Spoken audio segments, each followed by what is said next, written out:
Olá, meus irmãos queridos, desejo ler um texto que se encontra no Evangelho de João, no capítulo 8, de 1 ao 8.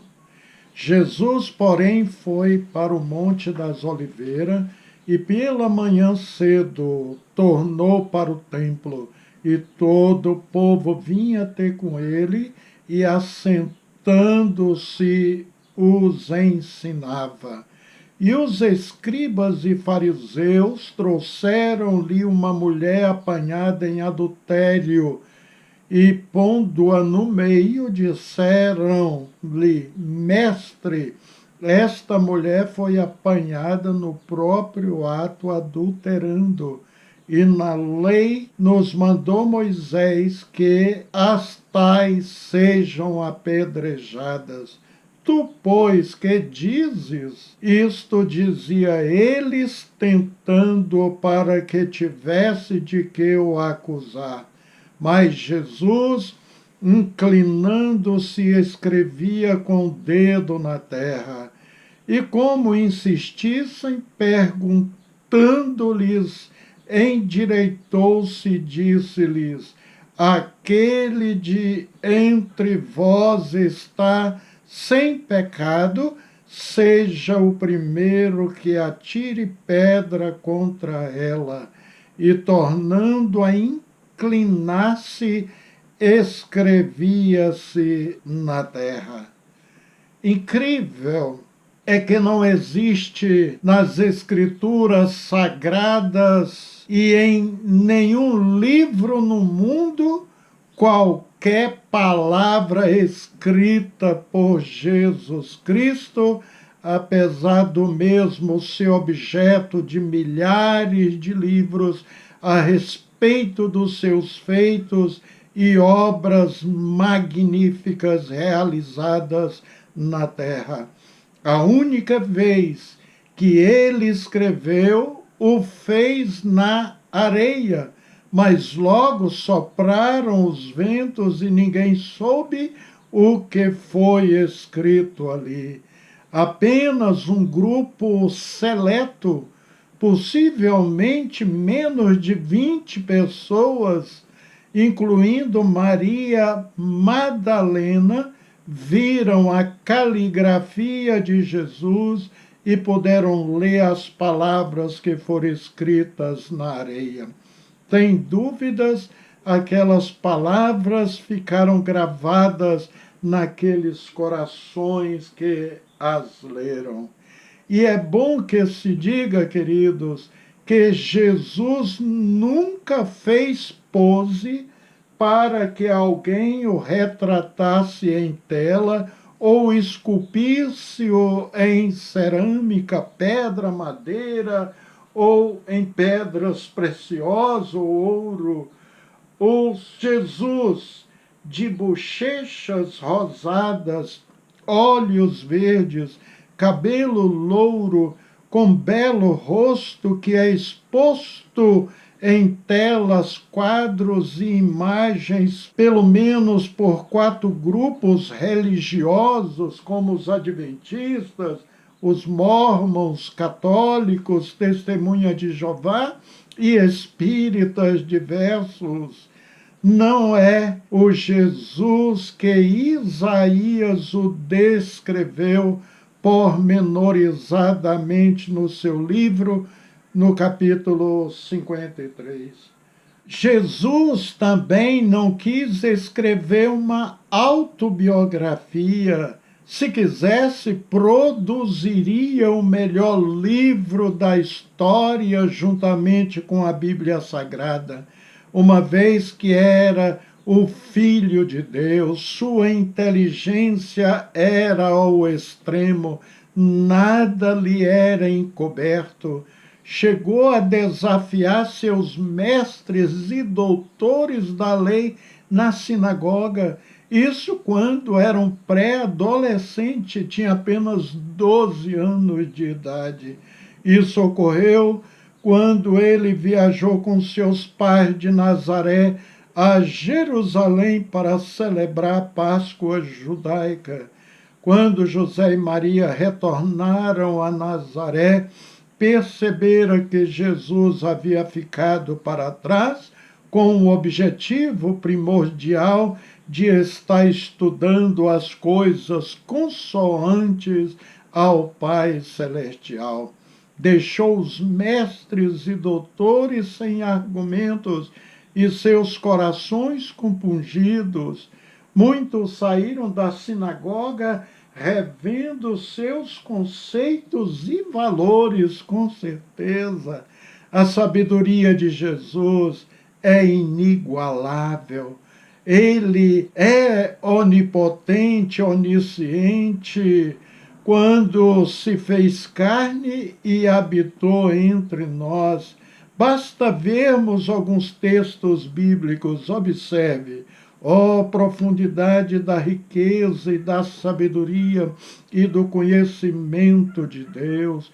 Quão insondáveis são os seus juízos e inescrutáveis os seus caminhos! Quem conheceu a mente do Senhor? Ou quem foi seu conselheiro? Quem primeiro lhe deu para que ele o recompense? Pois dele e por ele, para ele são todas as coisas. A ele seja glória para sempre. Amém. Romanos 11, do 33 ao 36.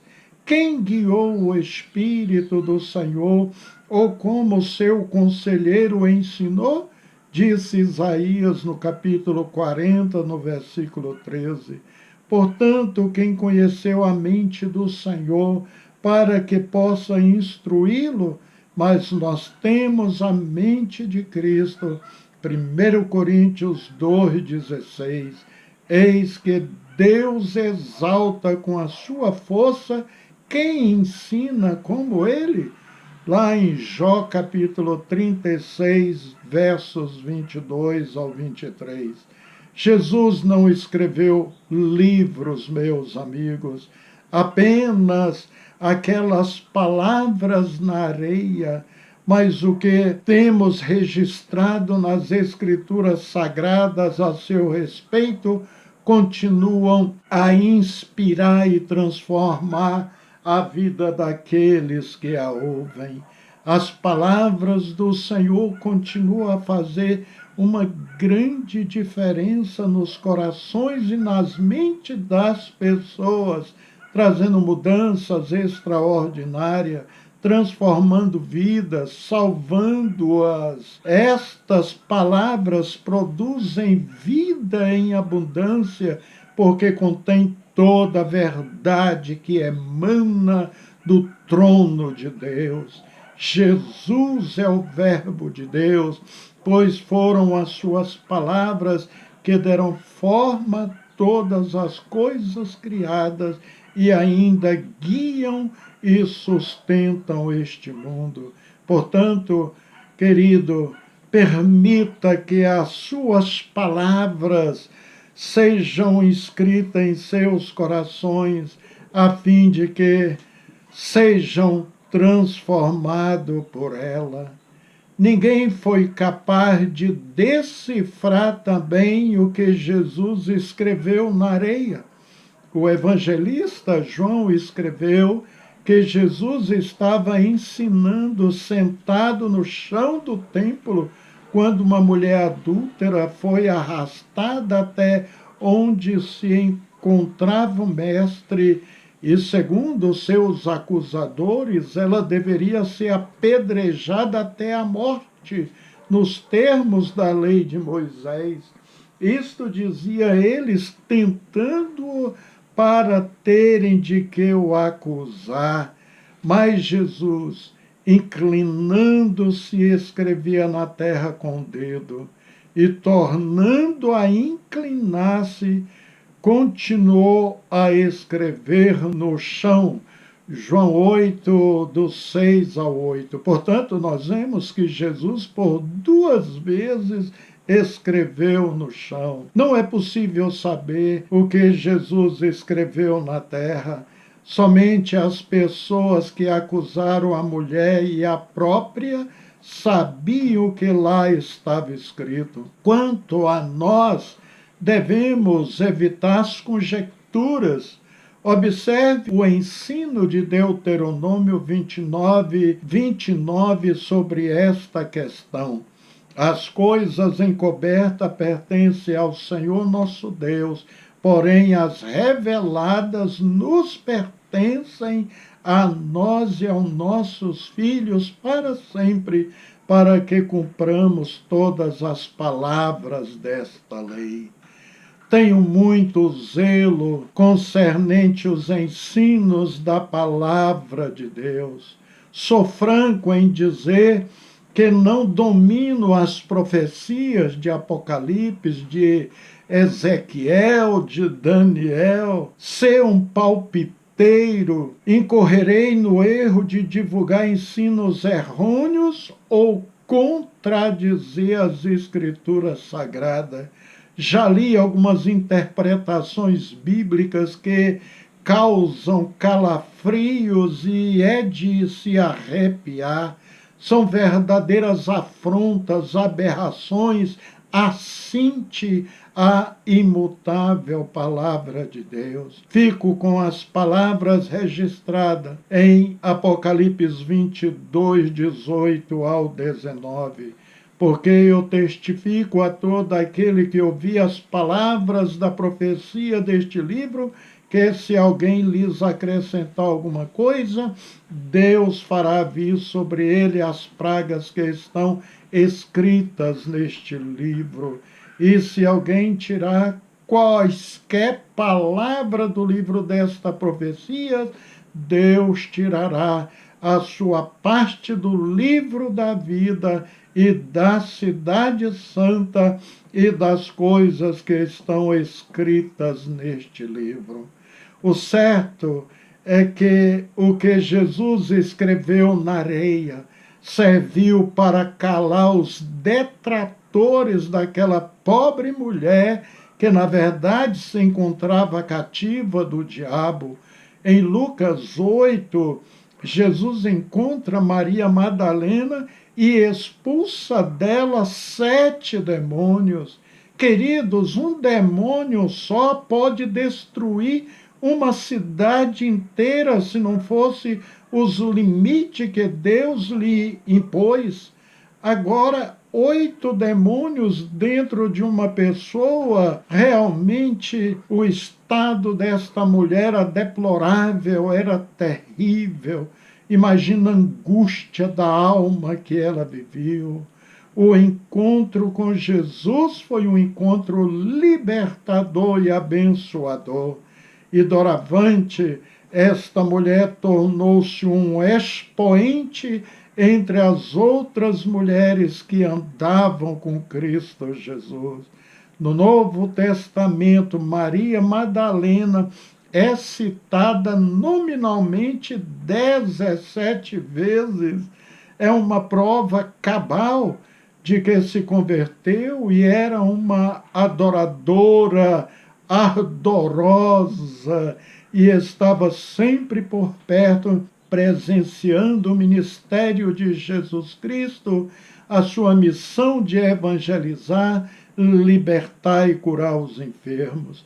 Maria Madalena permaneceu fiel depois de ter a sua vida transformada por Jesus.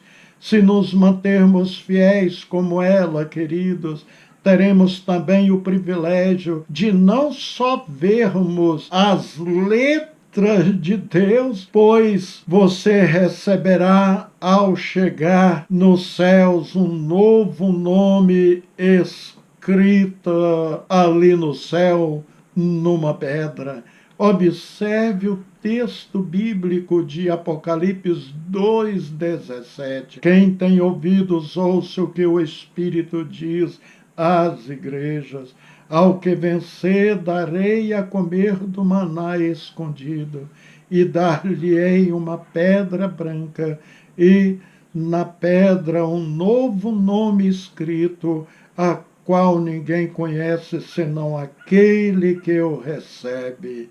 E qual a razão de termos um novo nome, queridos? Porque Deus sabe que precisamos romper com a nossa história humana. Afinal de contas, agora seremos como os anjos. Observe mais o que vai acontecer com você se permanecer fiel até a morte. A quem vencer, eu farei coluna do templo de meu Deus, e dele nunca sairá, e escreverei sobre ele o nome do meu Deus, e o nome da cidade do meu Deus, a nova Jerusalém que desce do céu, do meu Deus, e também o meu novo nome. Apocalipse 3:12. Querido, é bom lembrar que não há amor maior do que este de sermos chamados filhos de Deus. É maravilhoso o texto de Apocalipse 22:4. E o verão o seu rosto, e nas suas testas estará o seu nome. Que coisa extraordinária irá acontecer conosco. Vamos ver o rosto de Deus e teremos gravado em nossas testas o nome de Deus, e teremos um nome angelical. Vale a pena servir a Jesus, querido, e manter-se fiel até a morte. Amém? Oremos ao Senhor. Glorioso e eterno Pai, a Tua palavra nos enche de prazer e alegria, especialmente quando lemos estes textos, ó Deus querido, que traz paz à nossa alma. Nos dá, Senhor, o anelo, o desejo de já estar contigo, usufruindo dos benefícios daqueles que foram fiéis a Ti na terra. Ajuda-nos, portanto, a caminharmos contigo sempre, haja o que houver e a que preço for, em nome de Jesus Cristo. Amém. Deus os abençoe ricamente. Fiquem na graça e na paz de Jesus Cristo.